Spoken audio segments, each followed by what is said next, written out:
शुभ संध्याकाळ मंडळी, शुभ संध्याकाळ. रात्रीचे 9:45 झालेत आणि मी व्हिडिओ स्टार्ट करतो आहे. तर मंडळी ॲक्च्युली तुम्हाला मी परवा भेटलो एक्सप्रेसवेवर चालताना. तुम्ही शेवटचं मला बघितलं होतं.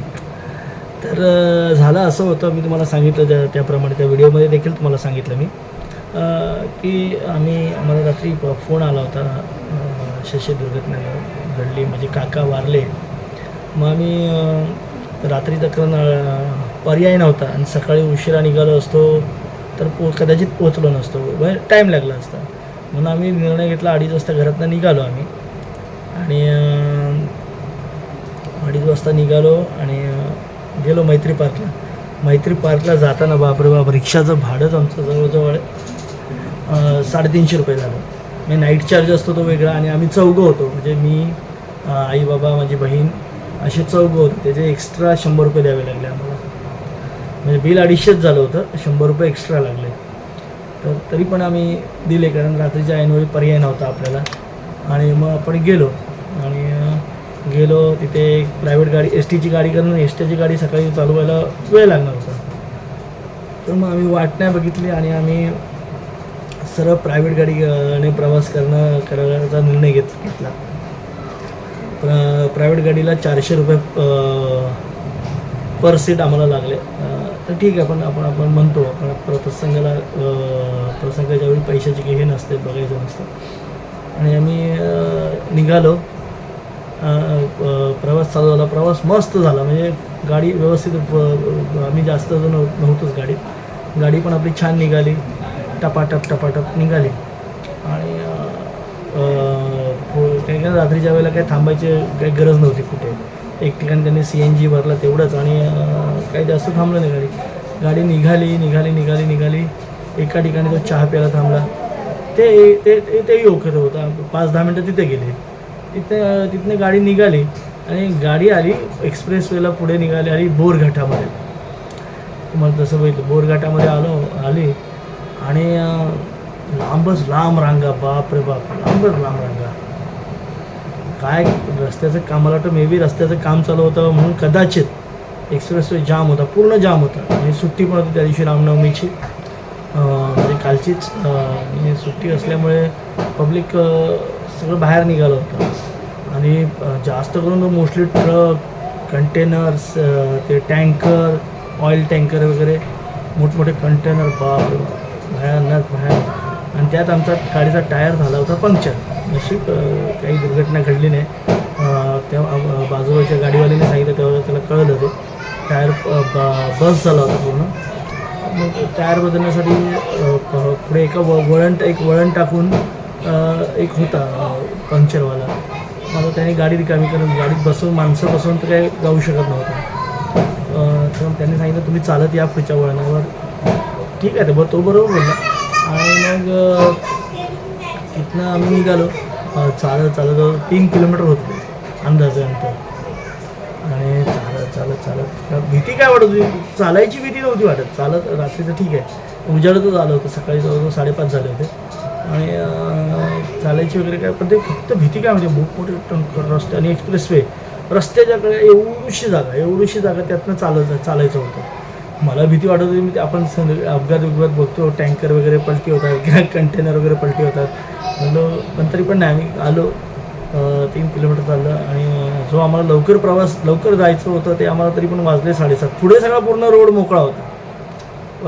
पुढचं काही टेन्शन नव्हतं, रोड मोकळा होता. आम्ही गेलो, पोहोचलो. असा सगळा तो प्रवास झाला त्या दिवसाचा. आणि मग आपण एका दुःखद प्रसंगाला गेलो होतो, त्यामुळे आपण तिथे काही व्हिडिओ शूट नाही केला. येताना देखील व्हिडिओ शूट नाही केला. एका ठिकाणी मन आलेला व्हिडिओ शूट करायचा. आम्ही खालापूरला, खोपोलीला एक एस टीचा थांबा आहे, तिथे आलो होतो.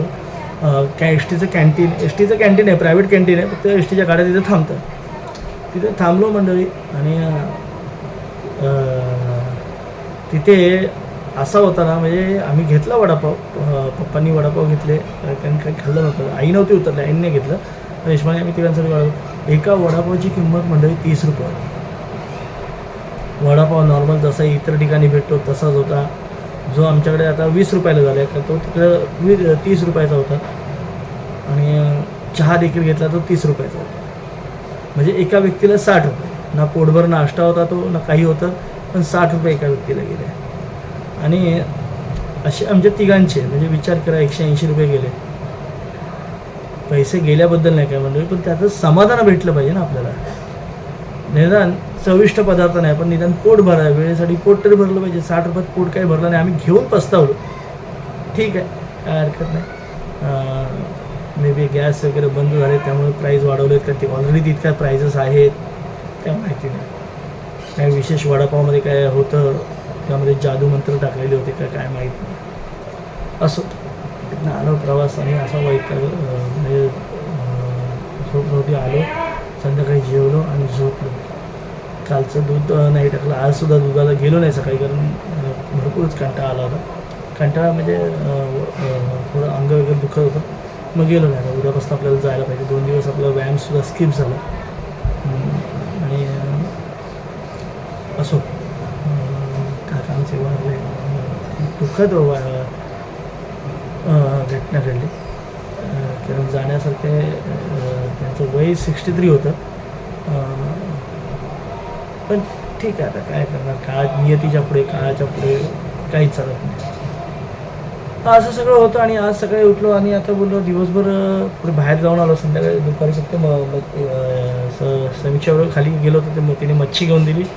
ते बोंबील घेऊटले एवढीशे ते आलो. आता ती बनवेल आता आल्यावर फ्रीजरवर टाकले. दुपारी सुकट वगैरे खाल्ली आणि असं सगळं हे केलं. म्हणून माझं जरा व्हिडिओ बोलत, पण संध्याकाळी बोलायचं म्हणून संध्याकाळी व्हिडिओ स्टार्ट केला. बाकी काय म्हणताय मंडळी? बाकी काय युद्धाचं वगैरे काय अपडेट वगैरे? युद्धाचे अपडेट आता काय पण असं म्हणतो हीच ती वेळ आहे जिथे आपण संयमाने वागलं पाहिजे, संयम ठेवला पाहिजे, अफवांवर विश्वास नाही ठेवला पाहिजे. आणि आपण स्वतः देखील अफवा नाही पसरवल्या पाहिजेत. पण तुमची माझी आपल्या सर्वांची जबाबदारी आहे देशाप्रती काहीतरी कार्य करायची, काहीतरी जबाबदारी आहे. जशी सरकारची असते, प्रशासनाची असते, तशी आपली सामान्य नागरिकांची देखील असते आणि ती त्यांनी पार पाडायलाच हवी. अशा कठीण प्रसंगी आपण आपल्या आपल्या सरकारबरोबर आपण उभं राहिलं पाहिजे.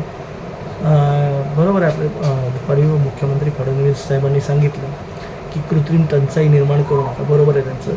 कारण काय लोक काय करतात, गरजेपेक्षा जास्त पेट्रोल भरायला जातात आणि ते चुकीचं आहे. जितकं गरज म्हणजे माणसाने बघा कसं आहे, आपल्याला भूक आहे तेवढंच खावं, त्याच्यापेक्षा खाल्लं तर ती विकृती मानली जाते. जर आपण गरजेपेक्षा जास्त पेट्रोल भरवायला गेलो, आपण एकट्याने भरलं आणि त्याचं लोन सगळीकडे पसरत गेलं, सगळ्यांनी अतिरिक्त पेट्रोल टाक्यांमध्ये, डब्यांमध्ये, सगळ्यामध्ये भरून घ्यायला सुरुवात केली, तर आपोआपच कृत्रिम टंचाई निर्माण होईल. आर्टिफिशियल जे म्हणतो ना आपण, हे निर्माण होईल. आणि मग डिमांड अँड सप्लायचा खेळ झाल्यामुळे मग कदाचित नुकसान होऊ शकतं. तर आपण संयमाने वागणं गरजेचं आहे.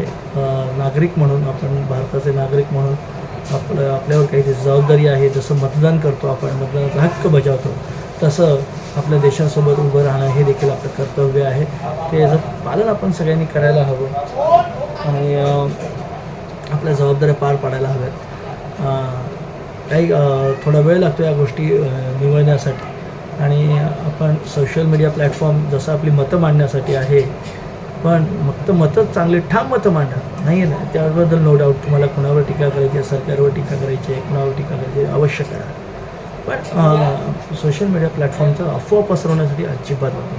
जर तुम्हाला त्या गोष्टीबद्दल ठामपणे माहिती असेल, त्याच्याबद्दल तुम्हाला ज्ञान असेल, तर ते तुम्ही जरूर बोला.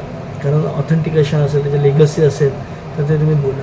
पण तुमच्याबद्दल तुमच्याकडे जर त्या गोष्टीबद्दल अर्धवट माहिती असेल, अर्धवट नॉलेज असेल, तर कृपा करून अशा गोष्टी मांडणं चुकीचं आहे.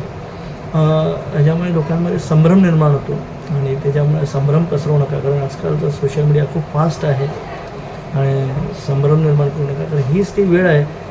अशा काही वेळ असतात जिथे आपल्याला आपल्या सरकारबरोबर उभं राहण्याची गरज असते. त्यांचे जे निर्देश असतात ते पालन करण्याची गरज असते आणि हां तुमच्या मनात जे काही असेल त्यांच्याविषयी काही विचार असतील तर तुम्ही अवश्य मांडा, त्याच्याबद्दल नो डाऊट. काही तुमच्या सूचना असतील तर त्या सुचवा, तक्रारी असेल तर त्या करा.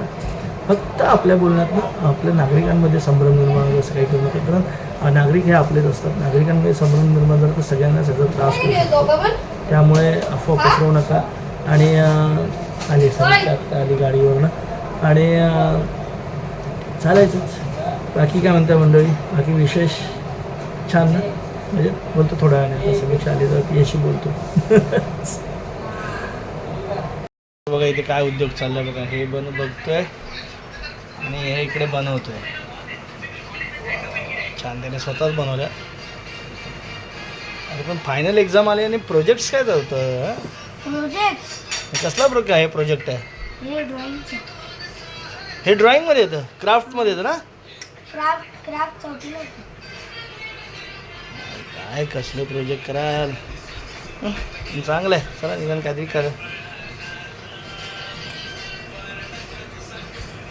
वा वा, छान छान. तर चला मंडळी, आता झोपूयात. आपला टाईम झाला. उद्या सकाळी उठायचं आहे. 2 दिवसाचा गॅप होता. आता उद्या सकाळी व्यायामाला पण उठायचं आहे, दुधाला पण जायचं आहे. तर चला, आता हा व्हिडिओ इथेच थांबवतो. आजचा व्हिडिओ हाच होता. दिवसभर गप्पा मारल्या तुमच्याशी बघतो, बस एवढंच. चला, थोडंच तरी बाय बाय.